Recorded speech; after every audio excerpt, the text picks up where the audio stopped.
রাখতে পারে। কিন্তু আমরা বিভিন্ন মাধ্যমে খবর পাই যে তামাক কোম্পানির এজেন্টরা এই আমাদের মিডিয়া হাউসগুলোকে নানাভাবে নানা সুযোগ সুবিধা দেওয়ার মাধ্যমে তাদেরকে নিরুৎসাহিত করে এই ধরনের সংবাদ গণমাধ্যমে প্রচারের বিষয়ে। তাই আজকে আমার দাবি, গণমাধ্যম কর্মীরা এই ধরনের দাবি বেশি বেশি প্রচারের মাধ্যমে জনগণের যে দাবি, এই দাবিগুলো সরকারের কাছে আরো যুক্তিসঙ্গতভাবে তুলে ধরবেন এবং আগামী বাজেটে একটি কার্যকর তামাক কর নীতি এবং তামাকের মূল্য বৃদ্ধি করা এর মাধ্যমে সম্ভব হবে। ধন্যবাদ।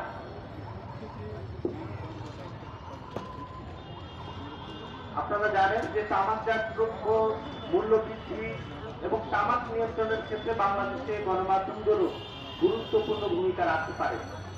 কারণ আমরা দেখেছি বাংলাদেশে যত ধরনের অনিয়ম, যত ধরনের অব্যবস্থাপনা আছে, গণমাধ্যমের মাধ্যমে সেগুলো প্রকাশ হওয়ার পরপরই আমাদের মাননীয় প্রধানমন্ত্রী নির্দেশে সেগুলোর বিরুদ্ধে ব্যবস্থা নেওয়া হয়েছে। আমরা জানি যে বাংলাদেশে একমাত্র তামাকজাত দ্রব্য এবং বিশেষ করে সিগারেট, বিড়ি আছে যেগুলো গায়ের মূল্যে বিক্রি হয় না। বাংলাদেশের প্রত্যেকটা দ্রব্য গায়ের যে সর্বোচ্চ খুচরা মূল্য আছে সেই অনুযায়ী বিক্রি হলেও কেন তামাকজাত দ্রব্য বিক্রি হবে না, এই প্রশ্ন আমাদের বরাবরই রয়ে গেছে। এবং এই তামাকজাত দ্রব্য সর্বোচ্চ খুচরা মূল্যের দামে বিক্রি না হওয়ার কারণে প্রতি বছর সরকার প্রায় 5,000 কোটি টাকা রাজস্ব হারাচ্ছে। এবারে আমাদের সামনে বক্তব্য রাখবেন মানুষের সিনিয়র প্রজেক্ট অফিসার জনাব আবু রায়হান। ধন্যবাদ ইব্রাহিম খলিল ভাই এবং আয়োজক Bangladesh network for tobacco tax policy এবং বাংলাদেশ তামাক বিরোধী জোটকে। সম্মানিত সুধী, আজকের এই তাদের মধ্যে অনেক কষ্ট করে আমরা তামাক বিরোধী বিভিন্ন সংগঠনের প্রতিনিধিরা আজকে এই ফুটপাতে দাঁড়িয়েছি আমাদের নিজেদের জন্য না, আমাদের ভবিষ্যৎ প্রজন্মের জন্য। সম্মানিত সুধী, আমরা দাঁড়িয়েছি তামাকজাত দ্রব্যের উপর যাতে যথাযথভাবে কর বৃদ্ধি করা হয়, যার কারণে আমাদের আগামী প্রজন্ম, শিশু কিশোর যারা আছেন তারা এই ক্ষতিকর নেশায় বা এই তামাকজাত দ্রব্য সেবনের দিকে ধাবিত হবে না বা এই ধূমপান দিয়ে মাদকের রাজ্যে প্রবেশ করবে না। সম্মানিত সুধী, আপনারা যারা এই বিষয়ে যথেষ্ট জ্ঞান রাখেন না তারা অনেকেই প্রশ্ন রাখেন যে কেন তামাকজাত দ্রব্য নিষিদ্ধ করা হয় না। আপনাদের যথার্থে বলতে চাই, বাংলাদেশে অনেক নেশাজাত দ্রব্য ইতিমধ্যেই আইন করে নিষিদ্ধ করা হয়েছে। আপনারা কেউ বলতে পারবেন না যে সেটা এখনো বাংলাদেশে নাই কিংবা এটা সেবন করা হয় না। কেন?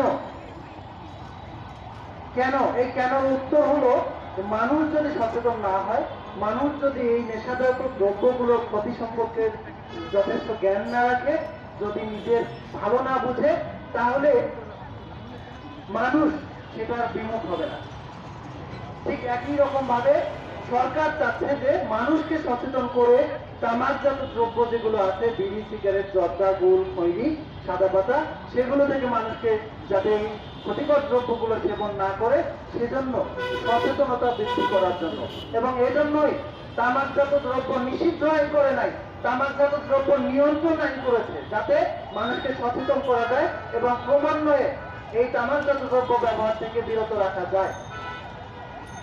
আপনাদের জন্য জানাতে চাই যে মাননীয় প্রধানমন্ত্রী আগামী 2040 সালের মধ্যে বাংলাদেশকে তামাক মুক্ত বাংলাদেশ হিসেবে গড়ে তুলতে চান। তিনি ইতিমধ্যেই ঘোষণা দিয়েছেন, সেটা বিশ্ব দরবারের যত নেতৃবৃন্দ আছে তাদের সামনে এই ঘোষণা দিয়েছেন। তার মানে আমাদের যে অঙ্গ সংগঠনগুলো আছে এবং আমরা যারা সাধারণ মানুষ আছি, সকলেরই একটা দায়িত্ব যে মাননীয় প্রধানমন্ত্রীর সেই ঘোষণা বাস্তবায়নে একযোগে কাজ করা। আমরা সেই লক্ষ্য নিয়েই আজকে এই তাপদাহের মধ্যে আপনাদের সামনে দাঁড়িয়েছি, আপনাদের একাত্মতা এবং আপনাদের সহযোগিতার জন্য, আপনাদেরকে জানানোর জন্য। সম্মানিত সুধী, এখানে অনেক আলোচনায় উঠে এসছে যে একটা কলা বর্তমানে 15 টাকার নিচে পাওয়া যাচ্ছে না, কিন্তু একটা সিগারেট 5 টাকার কমে পাওয়া যায়।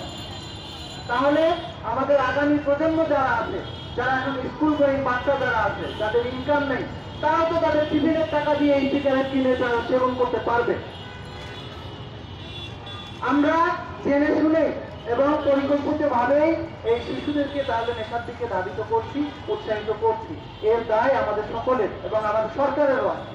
কেননা সরকারের যে দায়িত্বশীল অথরিটি এই তামাকের উপর কর বাড়াবে, তারাও অনেক সময় এই বিষয়গুলো বিবেচনায় নেন না যে আগামীর বাংলাদেশ যদি তামাক মুক্ত করতে হয়, নেশা মুক্ত করতে হয়, আগামীর প্রজন্মকে যদি সঠিকভাবে গড়ে তুলতে হয়, তাহলে এই সকল দ্রব্যের উপর যথাযথভাবে কর বৃদ্ধি করা একটা গুরুত্বপূর্ণ ধাপ, যেটার দ্বারা আমরা এই বাংলাদেশকে তামাক মুক্ত করতে পারবো, আগামী প্রজন্মকে নেশা মুক্ত করতে পারবো।